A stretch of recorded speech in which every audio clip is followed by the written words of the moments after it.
It's a whopper of a tale. Yes, well, that's the providence that guides our world. I'm not sure I want to believe it, but I've seen a man die under more or less those circumstances. The quartz in the lab was definitely shattered. If it wasn't Leanne's, Sullivan is the only person who could have swapped it out. So it's Sullivan. Where is he? I don't know. We could search his estate. Might find some clues there.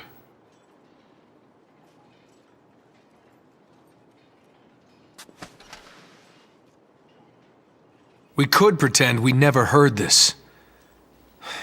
Just go on the way we have. Everything could be fine. Yes. It's possible.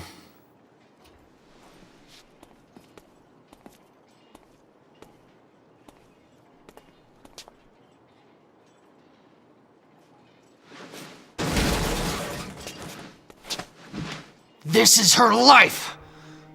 I'm not as cool as Vacheron, but I'm not gonna turn tail and run from the truth. A stone breaks, and a person dies? I guess I'm too stupid to understand. You're a scientist! Maybe you can explain it to me!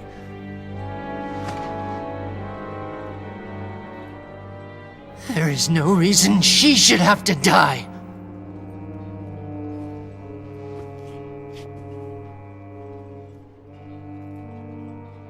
I don't understand. If they're gonna kill someone, it should be me. Why am I still alive? What's wrong with this world? Where do I need to go? Because I'm going.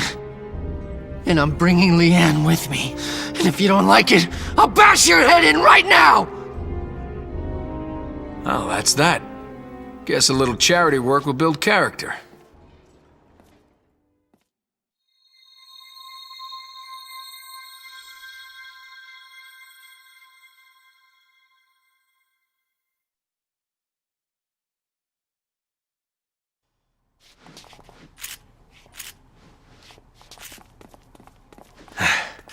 No shortage of these guys.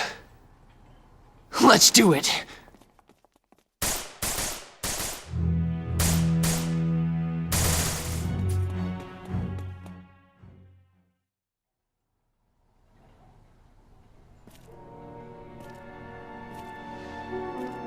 Visitors. Not whom I was expecting, but you're welcome nonetheless. Aren't you the Silver Tongue?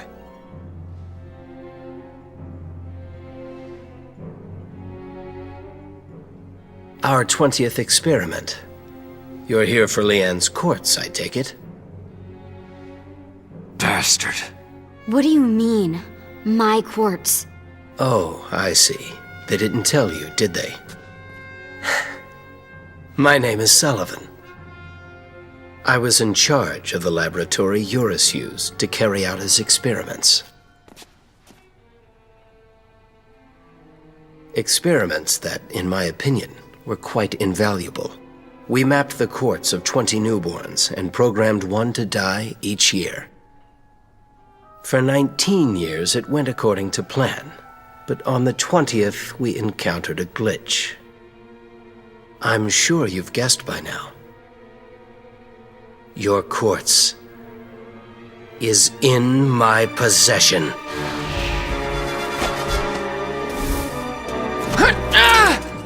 Let's have it. Kill me, and I've arranged for her quartz to be destroyed. Would you care to test that arrangement?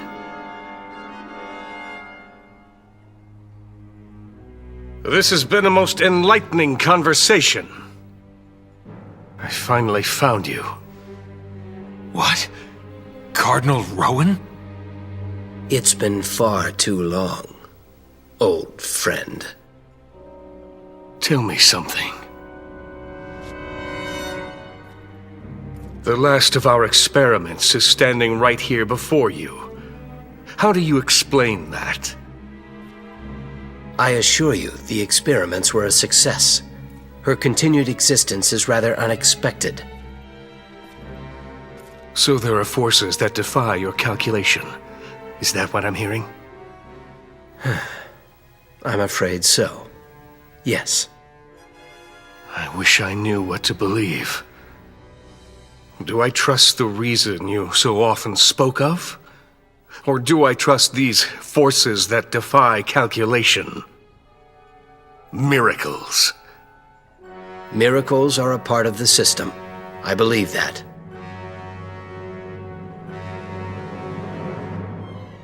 I see. Then there's only one way to find out. If you die, Leanne will die too.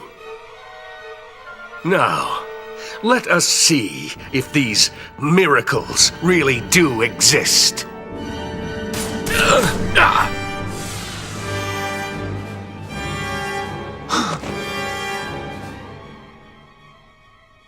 What have you done? What's a miracle anyway? Would you know one if you saw it? And suppose you did. Would that make you happy?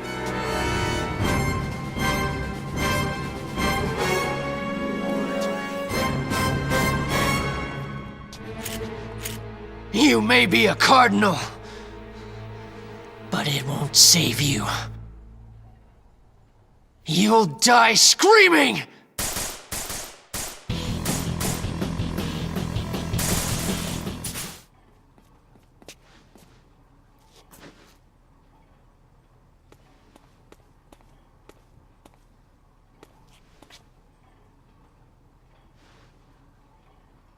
Damn it!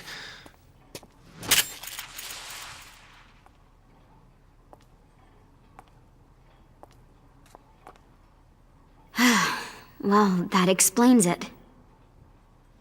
That's why you didn't tell me what was going on. I thought something was a little strange.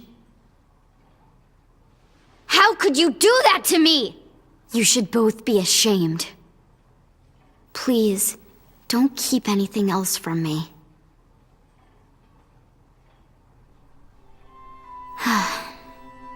I know you meant well. Sorry. Somewhere I still had it in my head that you needed to be treated like a child. I understand. A year ago, I couldn't have taken this. You can't tell me this doesn't scare you. I don't feel any different. It won't change the way I live my life. I can't just push it away like that.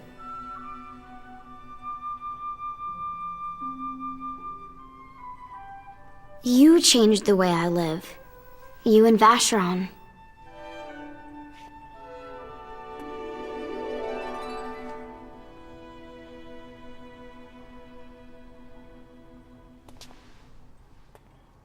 I can't. I don't want it to end like this. None of that. Nothing's ending. There's something I need to find out. Rowen has the answer.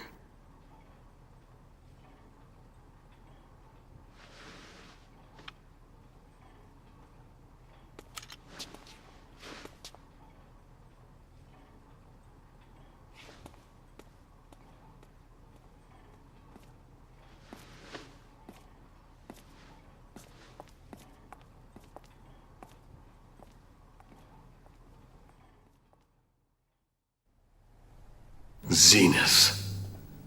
Fusion of science and faith. I thought of these two opposing forces as one. Perhaps that was my first mistake. The reality overwhelmed me. I lied to myself. So many sacrifices in the name of our ambition. But Sullivan made one final error.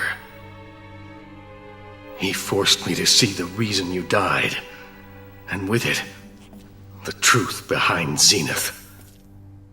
In the name of ambition, he showed me the road to walk and opened my eyes to the possibility of miracles. It took me 20 years to realize just which road he led me down. 20 years. If ignorance of one's sins is itself a sin, then I have sinned mortally, and I deserve to die.